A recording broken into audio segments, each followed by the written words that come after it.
లోక్సభ స్పీకర్పై అవిశ్వాస తీర్మానం ప్రవేశపెట్టడానికి గల కారణాలను వివరించారు కాంగ్రెస్ ఎంపీ మల్లు రవి. ఈ తీర్మానాన్ని తాము గెలుస్తామనే ఉద్దేశంతో కాకుండా మోడీ ప్రభుత్వ వ్యతిరేక విధానాలపై చర్చించేందుకే ప్రవేశపెట్టామని చెప్పారు. సభలో ప్రతిపక్ష నేత రాహుల్ గాంధీ జాతీయ, అంతర్జాతీయ సమస్యల గురించి మాట్లాడేటప్పుడు మైక్ కట్ చేస్తున్నారని అన్నారు.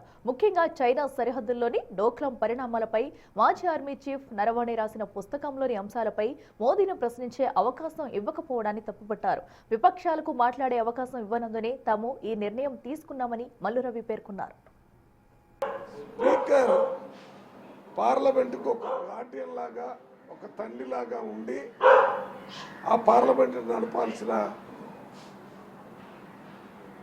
చట్టాలు ఉంటే ఆ రకంగా కాకుండా వారు బీజేపీ పార్టీ, బీజేపీ ప్రభుత్వానికి మౌత్ పీస్గా స్పీకర్ స్థానంలో ఉండి మాట్లాడటం, వీటన్నిటినీ ఎన్నిసార్లు స్పీకర్తో కలిసి మాట్లాడినా దానిలో మార్పు రాకపోవటం వల్ల నో కాన్ఫిడెన్స్ మోషన్ స్పీకర్ మీద ఇచ్చి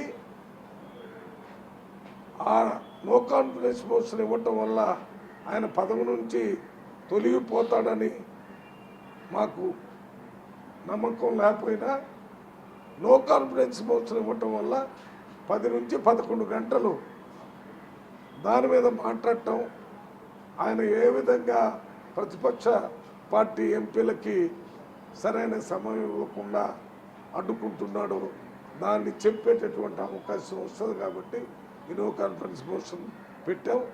దాంట్లో ఇవాళ నేను మాట్లాడుతూ అదే చెప్పాను. ఇటువంటి పరిస్థితుల్లో మేము తప్పనిసరి పరిస్థితుల్లోనే నో కాన్ఫిడెన్స్ ఇవ్వటం జరిగింది.